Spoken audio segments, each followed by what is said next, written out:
We're back again here on Year by Year, and as you can tell, it's 1985 at the movies. I again am your host, VHS Jace, and of course, what we do before we dig into every year is have a look back at films that I just forgot about, but I think it's worth a mention.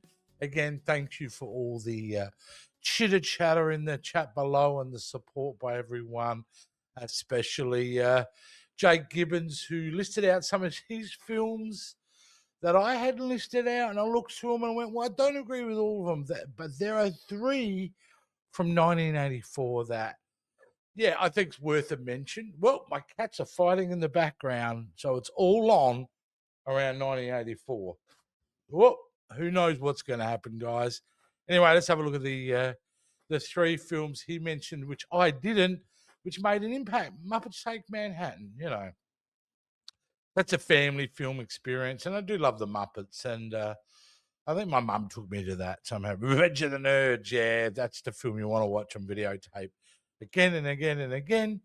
And then for some reason, I was taking the drive-in to go and see Runaway, but I always loved the little killer robots. Had Gene Simmons as the villain. Really weird. But we're here to talk about 1985, so I think it's time we get ourselves ready and get on with it. And we're going to start on February 8th of 1985. This time around, a little film that probably defined a generation for teenagers, the John Hughes classic, The Breakfast Club. Yes, The Breakfast Club. I mean, of course, look at that cast. Judd Nelson, Ali Sheedy, Anthony Michael Hall, Emilio Estevez, and Molly Ringwald. I mean, Lord, I think I've seen this film 30 times, 40 times. It's an amazing film, and certainly, resonated throughout the decades too. Each new generation that comes along seems to still get something from The Breakfast Club. So that's, I think that's super amazing. Absolutely.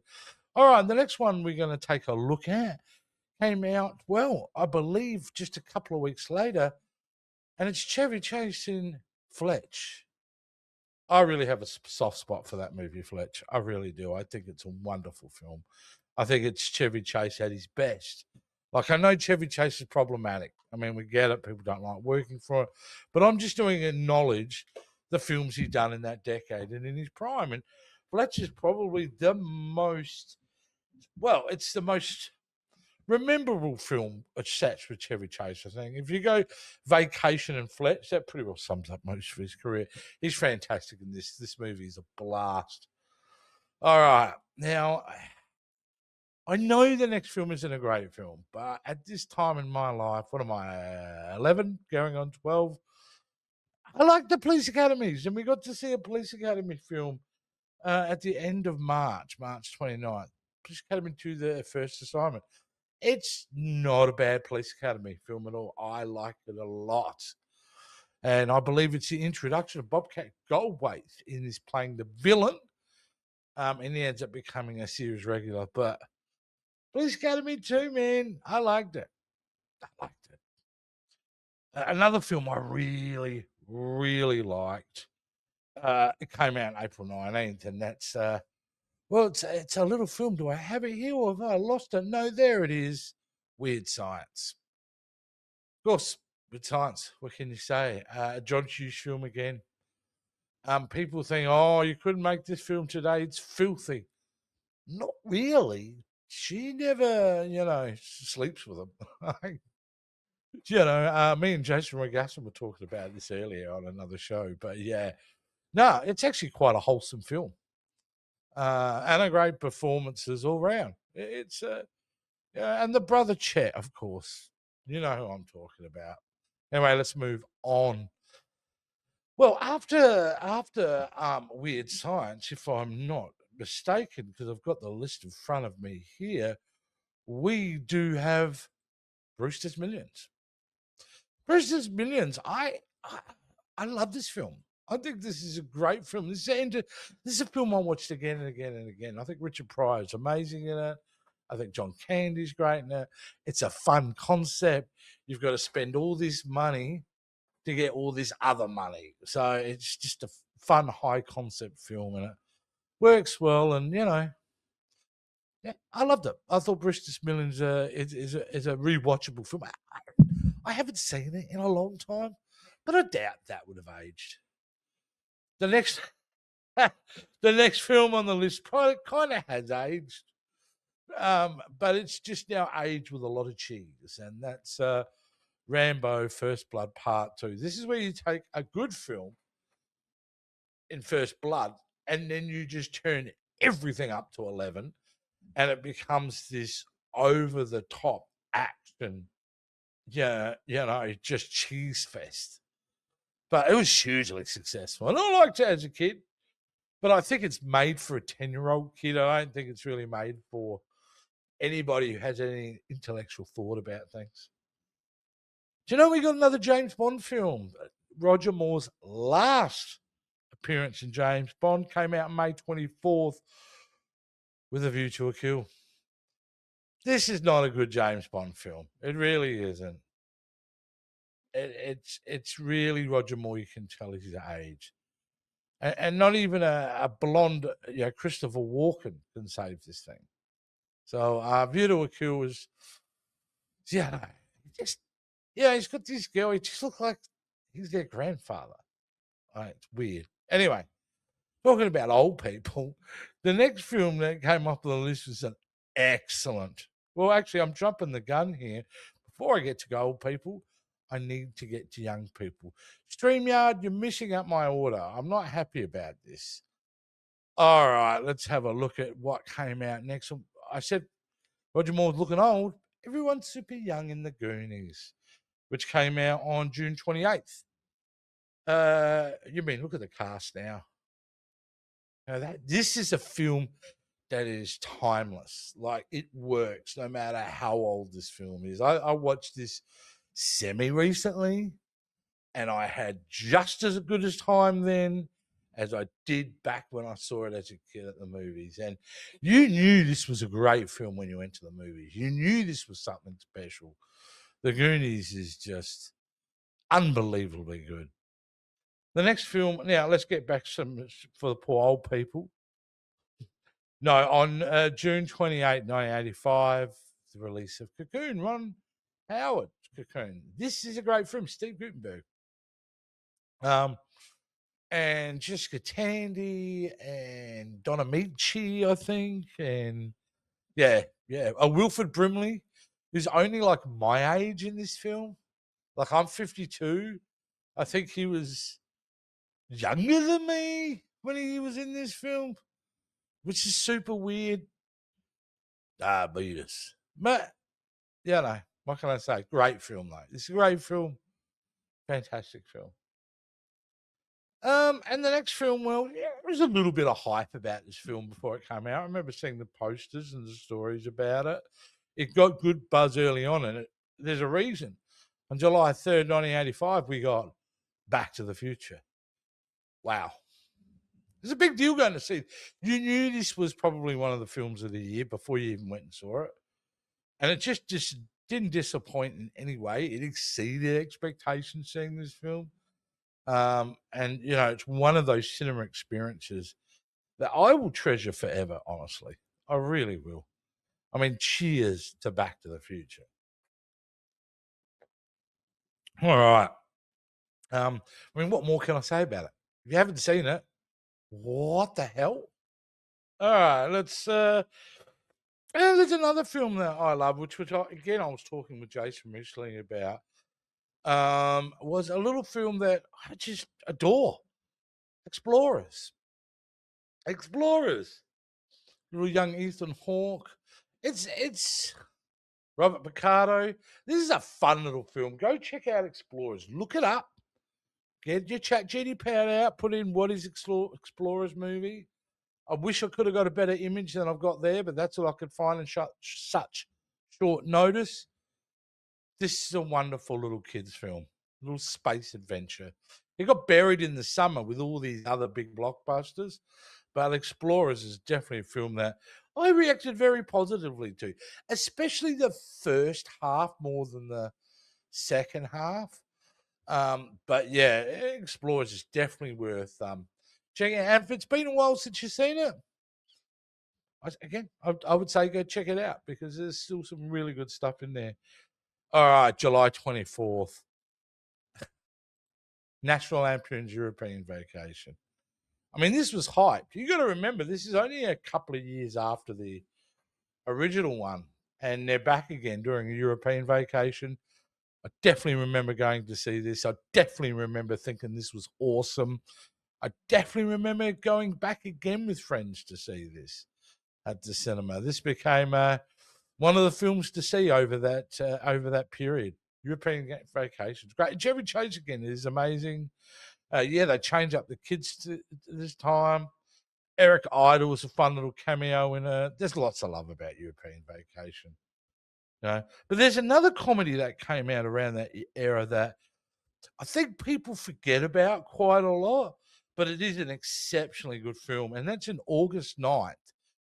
We get this great little kind of college comedy with real genius, with Val Kilmer putting on a really fantastic comedic performance. You know, I think a lot of us forget that Val Kilmer really started early in his career being more of a comedic actor for things on Top Secret and Real Genius. And you know, there's also a bit of tongue-in-cheek humor as him as Iceman in Top Gun, but we'll get to that next year. But yeah, Real Genius here. This is a great little college comedy. Good times. Okay, the next one that come out, this is a good one. Well, it's getting towards the Halloween era on August 16th, Fright Night. I even like the newer one with Colin Farrell and Anton Yelchin, the one they made in the mid 2000s. But nothing beats the original. Chris Sarandon, absolute fantastic. And a young William Ragsdale, you'll get to know him, very familiar face. And of course, Roddy McDowall, the late, great, wonderful Roddy McDowall, in a really fun Friday night at the movies horror type of movie. And really good, really good. All right, moving on now. And again, as you can see, I think a lot of people forget that 1985 really had a real different kind of slate on its hand. After Fright Night, there's this great little film that I didn't get to see until it was on video, but holy hell, did I wear the fuck out of that tape. I'm talking about My Science Project. If you can't remember, you know of it, right? It's the film you go, oh crap, I remember that film. It's a great little fun adventure type of film. We've got Fisher Stevens, we've got the kid, he was played the best friend in Christine. Look, this is a great film. This is a great film. My Science Project. I wonder how many of you remember that film, and if you don't, you got to chase it down. It's pretty amazing.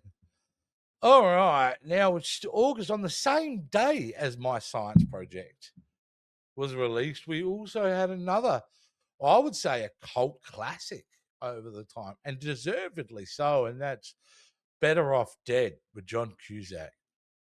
I love this movie, man. This movie is hilarious. I have such a great time with this. Everything works about this film. You know, yeah, this is 100% comedy gold. It's got a sinister thing about it now because the guy that played the fat guy, you know, we all know him. He was the producer of all that Nickelodeon weird stuff that's going on. He just ruined it for everybody. But the movie is fantastic. Movie is fantastic. And on the same day as My Science Project. So great little double header there.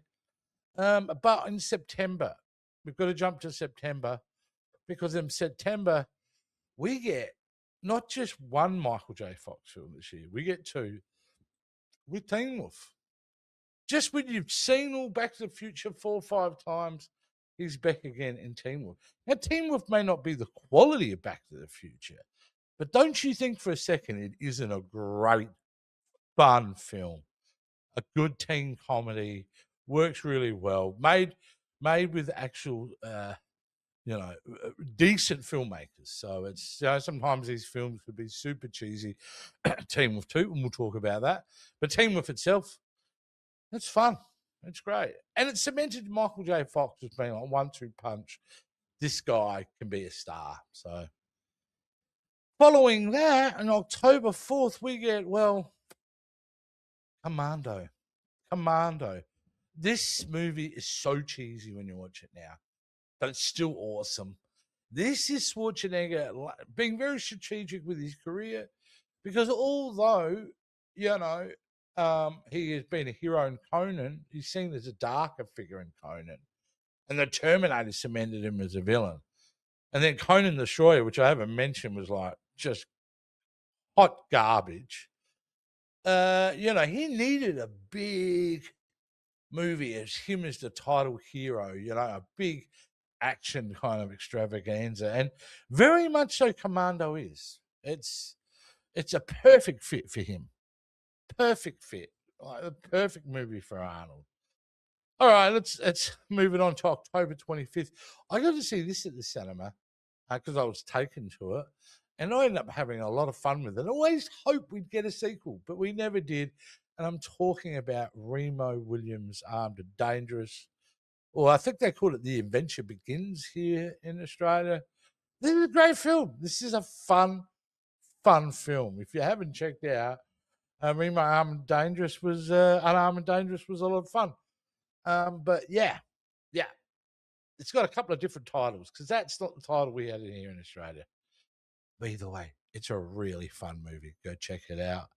Now, the next film I'm going to talk about is, I've become obsessed with horror films at this point. I'm obsessed, right? So I decided at the age of, what am I? I'm 11 going into 12. Hey, I'm going to see if I can go and see an R-rated horror film.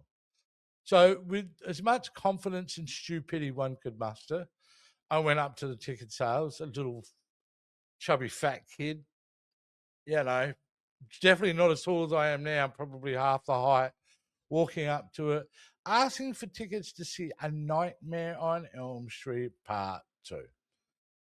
And yeah, as old women did in the 1980s in those jobs she was smoking, she didn't even look up at me. She just took the cash, gave me the ticket, and on I went. And I went and got to see A Nightmare on Elm Street 2, Freddy's Revenge. And I remember at the time enjoying the film. I did enjoy the film. Obviously, I didn't recognize the themes and ideas, which were so obviously there, that I would in a few years' time. At the time as a kid, I liked it. I didn't think it was good as the first one. But I was like, oh, it's a Freddy movie.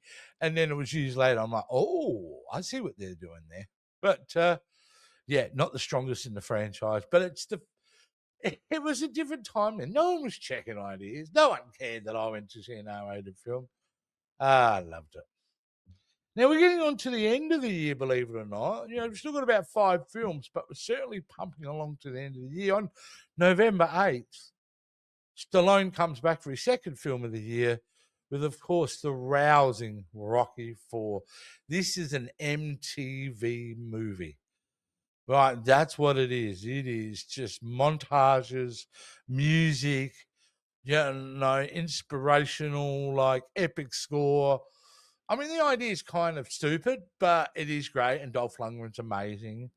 And you see Apollo Creed get killed. Spoiler alert. And then the training montage at the end. There's Rocky IV. It is for the fans, a people-pleasing movie. It knows what it is. And Stallone does a great job with Rocky IV. I stand by Rocky IV as a really good film of that summer. I had a great time. Even as an 11-year-old kid, I walked out of that movie and wanted to punch the shit out of someone. There you go.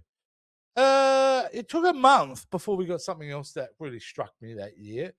And that is this fun little comedy, Chevy Chase, Dan Aykroyd, Spies Like Us. They made a great kind of comedy duo in this, in a simple kind of Cold War comedy spy thing. It works. It works. I think it's a film that gets forgotten about, but Spies Like Us I love very much. Now, we talked about Romancing the Stone last week, but did you know a year later we had a sequel? We had Jewel of the Nile come out which was the sequel to Romancing the Stone, again with Michael Douglas, Kathleen Turner, and Danny DeVito. And I remember going to see this because I was genuinely excited. I liked Romancing the Stone. And then I remember being in the movies. And the reason I'm bringing this film up is because it was the first time I remember having a really sense of feeling like I was ripped off. When I found out in the movie the Jewel was a person, I'm like, what? I'm expecting, I don't know why it annoyed me, but it annoyed me. Besides that, it's a fun film. I've been back and seen it a few times. Now, okay, the next two films I saw, which will end up the year, this first one, wow, mate, I didn't know how to really conceptualize it at that time. I know I was affected by it when I saw it. I know it stayed with me for days, and there is Brazil. Terry Gilliam's just one of his best films. It strikes you. It's absurdity. It's commentary. It's performances. Brazil is just incredible. And finally, for the year, which came out on December 20, one of the great forgotten sometimes sci-fi movies. Maybe not your most action-driven sci-fi movies, but such an interesting high-concept movie. And that is Enemy Mine. Dennis Quaid, Lou Gossett Jr. Amazing, right? No, but it is a good, little sci-fi thriller. I didn't see this at the movies. I hired this on video, but I remember going, "Well, this is different." So it was good. This would be something that would go straight to streaming these days, unfortunately. But back then, it actually got a theatrical release and did quite well. Alrighty, guys. I think that pretty well wraps up 1985 for me. I don't know about you guys, but yeah, that was a good year. It wasn't as strong as 84, I think, or 82, but there still was some really interesting movies there. Now, guys, again, please keep the chatter going in the chat. Let me know what your thoughts, everything are. And obviously, list the movies that you thought, how dare you forget about this movie? Like I said, it's really hard to kind of bring it down to about 25 movies that influenced me that year because I watched everything, like probably a lot of you guys. But anyway, we will see you next time on Year by Year when it will be all about 1986, right?